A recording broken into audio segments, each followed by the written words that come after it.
L'armée russe essaie maintenant de profiter d'une situation où nous attendons des fournitures de nos partenaires, en particulier des États-Unis. Et c'est exactement pour cela que la rapidité des livraisons signifie la stabilisation du front. Nos partenaires disposent de tous ces éléments et ils devraient être en train de travailler ici, en Ukraine, pour détruire les ambitions terroristes russes. L'armée russe se prépare à de nouvelles actions offensives. Aniva, on comprend que la Russie se dépêche au maximum avant que les armes américaines arrivent sur le terrain. Absolument, c'est ce que le président Zelensky dit et répète tous les jours. Mais pour compléter ce que vient de dire Didier, si on pouvait peut-être revoir la carte, si les Russes arrivent à contrôler ce village de Chassiv Yar, qui était vraiment un village sur des hauteurs et qui est à 15 km seulement de Konstantinivka, qui est une grande ville où j'ai été, ce qui est dans le Donbass ukrainien, donc encore contrôlé par l'Ukraine. Si les Russes arrivent à contrôler Chassiv Yar, ils vont réussir à pouvoir se trouver sur des hauteurs depuis lesquelles ils vont pouvoir cibler avec leur artillerie les grandes villes de ce Donbass ukrainien encore contrôlé par l'Ukraine. Et ça serait une catastrophe parce que Konstantinivka, c'est un nœud du rail ukrainien et donc de la logistique ukrainienne. Et il grignote comme l'a expliqué Didier. Il remonte le long de la voie de chemin de fer. Voilà, le long de la voie de chemin de fer, il remonte depuis des mois et des mois. Et là, il profite, comme le dit Zelensky, de cette fenêtre de tir, au sens propre comme au sens figuré, offerte par le fait que, évidemment, les Américains ont été très lents et que l'aide n'est toujours pas arrivée. Donc ça va mal. Donc on peut dire que le constat est rude. Franchement, moi je trouve le constat est rude. Mais pour que le chef d'état-major le dise, alors même sur il y a des unités ukrainiennes qui sont littéralement en état de décomposition, quoi. En fait, ce qu'il faut savoir... quand il y a 50 hommes, il en reste 30. Et les troupes fraîches Normalement, on devrait dissoudre l'unité, mais là, on peut pas. Donc parfois, il y a des unités... Et les troupes renouvelées sont pas formées. Et les troupes qui arrivent sont pas formées. Les nouvelles sont pas formées. Il y a deux chiffres qu'il faut absolument avoir en tête. Aujourd'hui, en fait, c'est 35% des unités ukrainiennes qui mènent 85% des combats. Voilà. Ah oui, ça c'est fort. Donc quand vous voyez bien qu'en fait c'est toujours les mêmes qui prennent le choc et effectivement c'est usant. Donc la question de la mobilisation, et là pour le coup c'est dans les mains des Ukrainiens, est centrale. Le deuxième chiffre qu'il faut connaître, c'est que l'Ukraine produit 15% de son matériel militaire et de ses obus. Donc elle dépend pour son matériel et son équipement à 80% de nous. Vous voyez bien quand vous avez ces deux... Et 50% de ces 85 sont américains. À ce stade. Et donc vous voyez bien que quand vous avez ces deux éléments en tête, il faut vraiment qu'on travaille, nous, à se mettre en ordre de bataille pour fournir quelque chose de régulier, parce que c'est un casse-tête pour un général, et eux doivent mettre en ordre de bataille leur mobilisation. C'est la prédiction que faisait Poutine d'ailleurs, parce que en fait Poutine, il n'attendait que ça, c'est de se lancer dans une guerre longue. Il avait finalement prévu ça, à mon avis. Il faut qu'on passe le cap.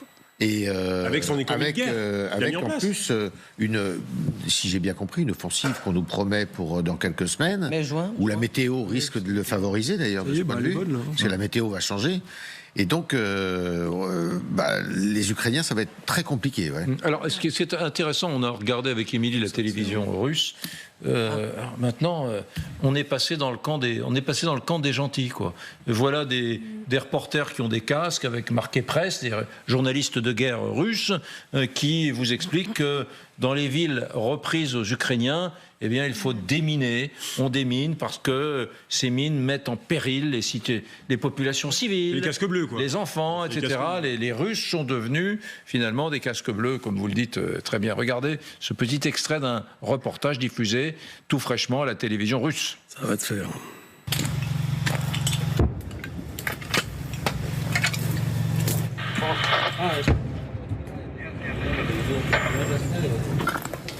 Distance de sécurité, tout fonctionne ici. Juste au point de détection avec les charges aériennes, la charge est maintenant préparée et sera déclenchée dans quelques minutes. Bien reçu. D'accord, vérifions.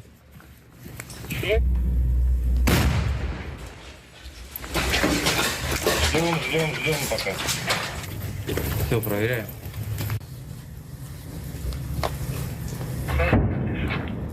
Проверяем. District par district, le déminage d'Avdiivka se poursuit. Les mines près des maisons sont soigneusement enlevées et de grandes inscriptions apparaissent sur les maisons déminées, indiquant que l'endroit a été vérifié comme étant propre. Les civils peuvent y retourner. Ici, il est possible de commencer à déblayer les rues progressivement.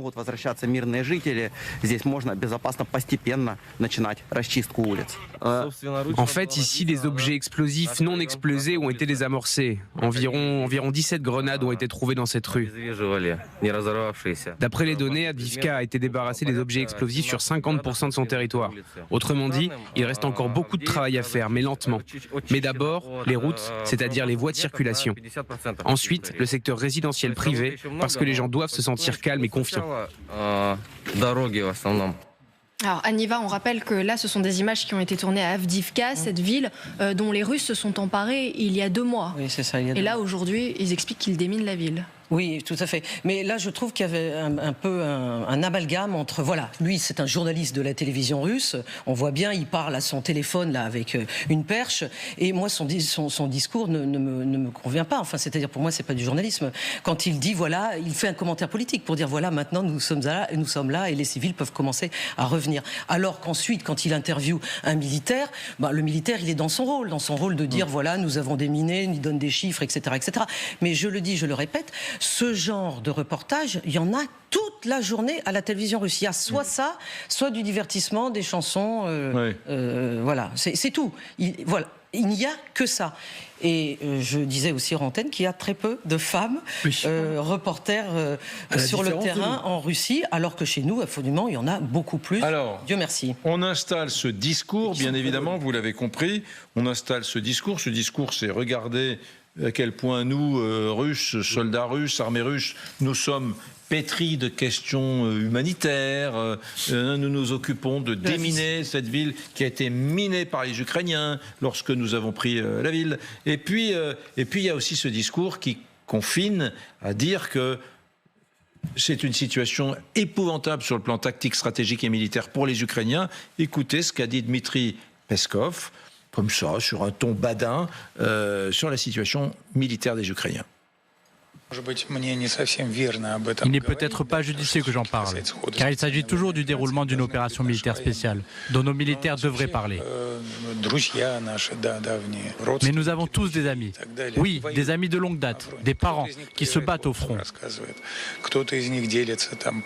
Certains d'entre eux viennent en vacances et nous le disent. D'autres le font par téléphone, par lettre. Et ces informations sont de première main. La panique s'installe du côté ukrainien.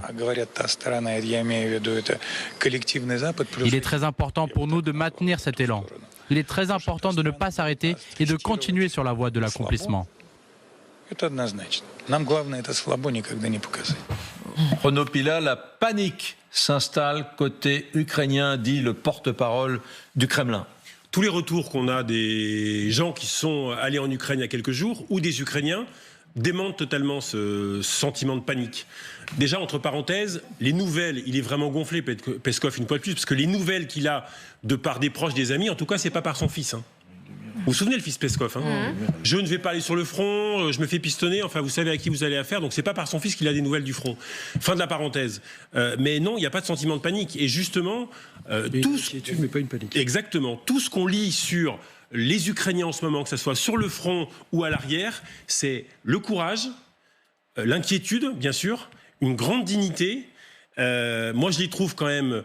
Je les trouve calmes et avec sang-froid parce qu'ils pourraient vraiment vouloir aux Américains et aux Occidentaux, en tout cas aux Trumpistes qui ont fait patienter 5 mois, 6 mois, qui ont fermé le robinet à armes. Et quand on entend des Ukrainiens, même sur ce plateau, ils disent on continue à remercier les Occidentaux de nous aider, on continue à remercier les Américains et on va gagner et on a de l'espoir parce que ça va jouer au mental.